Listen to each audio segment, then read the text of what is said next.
بسم اللہ الرحمن الرحیم۔ سماف نیٹ ورک کے معزز دوستو، السلام علیکم ورحمۃ اللہ وبرکاتہ۔ میں ہوں احسن اور آپ دیکھ رہے ہیں اماف نیٹ ورک۔ آج میں آپ کو قادیانیوں کے دجال کے بارے اور حقیقی دجال کے بارے اور اس کی قتل گاہ کے بارے میں آگاہ کروں گا۔ باب لد کا ذکر حدیث میں دجال کے مقام قتل کے طور پر ہوا ہے۔ رسول اللہ صلی اللہ علیہ وآلہ وسلم سے حضرت عائشہ رضی اللہ تعالیٰ عنہ کی روایت ہے کہ ایک دن حضرت صلی اللہ علیہ وآلہ وسلم تشریف لائے، میں رو رہی تھی۔ آپ صلی اللہ علیہ وآلہ وسلم نے رونے کی وجہ دریافت فرمائی۔ میں نے عرض کیا کہ دجال کے بارے میں آپ صلی اللہ علیہ وآلہ وسلم نے تفصیلات بیان فرمائی۔ میں سن کر پریشان ہو گئی۔ اب خیال آتے ہی فوراً رونا آ گیا۔ آپ صلی اللہ علیہ وآلہ وسلم نے فرمایا کہ میں موجود ہوا اور وہ آ گیا تو تمہاری طرف سے میں کافی ہوں۔ اگر میری زندگی میں نہ آیا تو جو شخص سورہ کہف کی آخری آیات پڑھتا رہے وہ اس سے محفوظ رہے گا۔ جب وہ نکلے گا تو اس کے ساتھی اصفہان کے یہود ہوں گے، یہاں تک کہ جب مدینہ آئے گا تو وہاں ایک طرف آ کر اترے گا۔ اس وقت مدینہ کے 7 دروازے ہوں گے اور ہر دروازہ پر 2 فرشتے نگران ہوں گے جو اس کے اندر آنے سے مانع ہوں گے۔ مدینہ میں جو بدعمال آباد ہیں وہ نکل کر خود اس کے پاس چلے جائیں گے۔ اس کے بعد وہ فلسطین میں باب لد پر آئے گا۔ حضرت عیسیٰ علیہ السلام نزول فرما چکے ہوں گے اور یہاں وہ اس کو قتل کریں گے۔ پھر حضرت عیسیٰ علیہ السلام 40 سال تک ایک منصف امام کی حیثیت سے زمین پر زندہ رہیں گے۔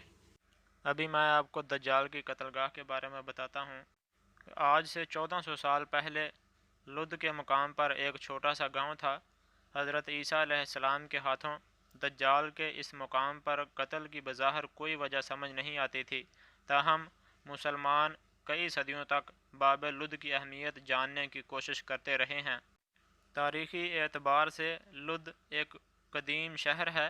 یہاں پر 5250 سال قبل مسیح پرانے ظروف بھی پائے گئے ہیں جو اس بات کی طرف اشارہ کرتے ہیں کہ زمانہ قدیم میں بھی یہاں آبادی موجود تھی، تاہم تاریخ میں اس کا سب سے پہلا ذکر 1500 قبل مسیح کی مصری تاریخ میں کیا گیا۔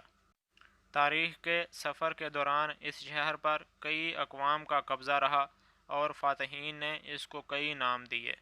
مختلف ادوار میں یہ یہودیوں، عیسائیوں اور مسلمانوں کی سرگرمیوں کا مرکز بنا رہا۔ 636 ہجری میں حضرت خالد بن ولید رضی اللہ تعالیٰ عنہ نے جب فلسطین پر قبضہ کیا تو یہ شہر بھی فتح ہوا اور اس کا نام ال-لد رکھا گیا، لیکن صلیبی جنگوں کے دوران یہ شہر مسلمانوں سے چھن گیا۔ یہ شہر برطانوی راج کا بھی حصہ رہا اور اس دوران اس کا نام تبدیل کر کے لڈا رکھ دیا گیا۔ تاہم جب 1948 میں اسرائیلیوں نے عربوں کو شکست دے کر اس شہر کو فتح کر لیا تو اس شہر کا نام ایک دفعہ پھر سے تبدیل کر دیا گیا اور اس کو اس کا پرانا یہودی نام یعنی لد دے دیا گیا۔ موجودہ دور میں لد اسرائیل کے دارالحکومت تل ابیب سے 15 کلومیٹر دور واقع شہر ہے۔ 2007 کے اختتام پر یہاں کی آبادی کا اندازہ تقریباً 67,000 نفوس کا تھا، جس میں سے 80% یہودی مذہب سے تعلق رکھنے والے لوگ تھے۔ باقی ماندہ آبادی عربوں کی تھی، جس میں سے اکثریت مسلمانوں کی جبکہ کچھ عیسائی بھی شامل تھے۔ لد شہر کی موجودہ اہمیت یہاں موجود بین الاقوامی ہوائی اڈے کی وجہ سے ہے۔ یہ ہوائی اڈہ برطانوی راج کے دوران فوجی پروازوں کے لیے تعمیر کیا گیا تھا، تاہم 1948 میں اسرائیلی حکومت کے زیر استعمال آنے کے بعد سے یہ کمرشل، پرائیویٹ اور فوجی تینوں طرح کی پروازوں کے لیے استعمال ہوتا ہے۔ ٹرین، بس یا کار کسی بھی ذریعے سے اس ہوائی اڈے تک پہنچا جا سکتا ہے۔ اس ایئرپورٹ کے 4 ٹرمینل ہیں، جن میں سے 3 استعمال میں ہیں، جبکہ چوتھا ٹرمینل 1999 میں تکمیل کے باوجود ابھی تک کھولا نہیں گیا ہے۔ اسرائیل فلسطین تنازع کے پیش نظر یہاں سیکیورٹی کا بہت زیادہ انتظام کیا گیا ہے اور یہ دنیا کے محفوظ ترین ہوائی اڈوں میں شمار ہوتا ہے۔ لد شہر کی موجودہ صورتحال پر ایک نظر ڈالنے کے بعد 1400 سال پہلے بیان کی گئی حدیث میں متذکر باب لد کی اہمیت کی وجہ واضح ہوتی ہے، یعنی یہاں موجود بین الاقوامی ہوائی اڈہ حدیث مبارکہ کی وضاحت کے تناظر میں ایک زاویہ ایسا بھی ہو سکتا ہے کہ حضرت عیسیٰ علیہ السلام سے لڑائی کے دوران دجال پسپا ہو کر کسی ہمدرد مغربی ملک کی طرف بھاگنے کی کوشش کرے اور اس کے لیے اسے ہوائی اڈے کا رخ کرے، لیکن حضرت عیسیٰ علیہ السلام جو کہ زمین پر فتنہ دجال کا خاتمہ کرنے کے لیے اتارے گئے ہوں گے، اس کو بھاگنے سے پہلے ہی پکڑ لیں گے اور قتل کر دیں گے۔ یوں دنیا سے دجال کا خاتمہ ہو جائے گا اور اسلام کا بول بالا ہوگا۔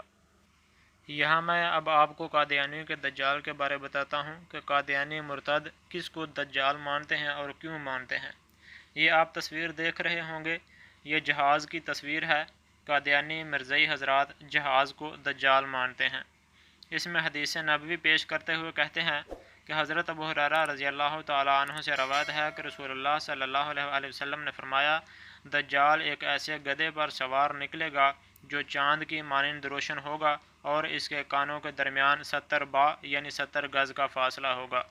اس میں سوچنے کی بات یہ ہے کہ یہ جہاز ہے، کیا یہ کسی گدھے پر سوار ہو کر نکلا؟ بالکل بھی نہیں۔ پھر حدیث کے مطابق یہ چاند کی طرح روشن ہوگا، تو کیا یہ چاند کی طرح روشن ہے؟ بالکل بھی نہیں۔ پھر حدیث مبارکہ کے مطابق اس کے کانوں کے درمیان 70 گز کا فاصلہ ہوگا، تو اب دنیا میں جہاز بھی ایک سائز کے نہیں ہیں، کوئی چھوٹا ہے اور کوئی بڑا ہے۔ اس میں بھی قادیانی مرزائی جھوٹے ثابت ہوئے۔ رسول اللہ صلی اللہ علیہ وآلہ وسلم کی بتائی ہوئی احادیث جو کہ حضرت عیسیٰ علیہ السلام اور امام مہدی کے بارے نشانیاں ظاہر ہیں، ان احادیث کو توڑ موڑ کر اپنے جھوٹے مرزا غلام احمد قادیانی پر فٹ کرتے ہیں اور اس کو نعوذ باللہ سچا امام مہدی اور ابن مریم ثابت کرتے ہیں، اور کہتے ہیں کہ دجال آ چکا ہے اور امام مہدی بھی آ چکے، مگر ہر باشعور انسان جانتا ہے کہ یہ سب جھوٹ ہے۔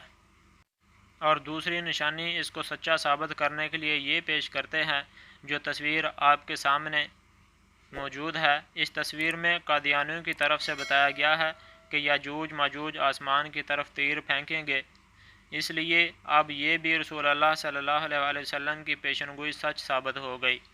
لیکن ذرا ٹھہریے، اس حدیث کو مسلمانوں کو گمراہ کرنے کے لیے آدھا پیش کیا گیا ہے، جبکہ مکمل حدیث یہ ہے کہ یاجوج ماجوج آسمان کی طرف تیر پھینکیں گے اور تیر واپسی پر اللہ کے حکم سے خون آلود واپس آئیں گے۔ مگر یہاں ان بے عقل قادیانیوں نے تیر کس کو بتایا ہے؟ میزائل کو۔ مگر سوچنے کی بات یہ ہے کہ یہ واپسی پر خون آلود کیوں نہیں آتے، لہٰذا یہ لوگ یہاں بھی جھوٹے ثابت ہوئے۔ ان کو جھوٹے نبی مرزا غلام احمد قادیانی کو سچا مسیح اور امام مہدی ثابت کرنے کے لیے اس جہاز اور میزائل جیسے من گھڑت واقعات کو پیش کرنا پڑا، مگر حقیقت اس کے برعکس ہے۔ در حقیقت ان کو جہاد کو ختم کرنے کے لیے لانچ کیا گیا تھا، مگر یہ لوگ 100 سال سے لعنتیں اکٹھی کر رہے ہیں اور قیامت تک اکٹھی کرتے رہیں گے۔